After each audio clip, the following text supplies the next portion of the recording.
काय प्रकरण झाले? सर, तुमच्या माध्यमातून मला एवढं सांगायचं आहे की आमची जी पोलीस भरती आहे जी राज्य सरकारनं काढली त्याबद्दल आमचा धन्यवाद सगळ्यांचा.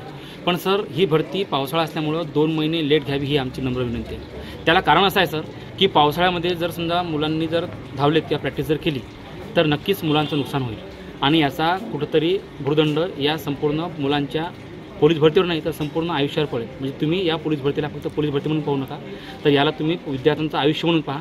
नक्कीच तुम्हाला समजेल. मला असं वाटतं की ही पोलीस भरती 2 महिने लेट गेली पाहिजे. तसंच काय झालं आहे सर की एक जे डिपार्टमेंट आहे त्या एका डिपार्टमेंटला एकच फॉर्म भरायची राज्य सरकारची अशी काय ती मागणी होती. तर सगळ्या मुलांनी सर वेगवेगळ्या डिपार्टमेंटला एक फॉर्म भरलेला आहे. पण एकाच दिवशी सर पुण्याचं आणि अमरावतीचं फिजिकल आल्यामुळं जर तो विद्यार्थी अमरावतीचा पेपर देईल किंवा फिजिकल देईल तर तो मग पुण्याला जाऊ शकणार नाही. त्याच्यामुळे त्याचा एक भरतीसुद्धा ती काय होईल, एक चान्स कॅन्सल होईल.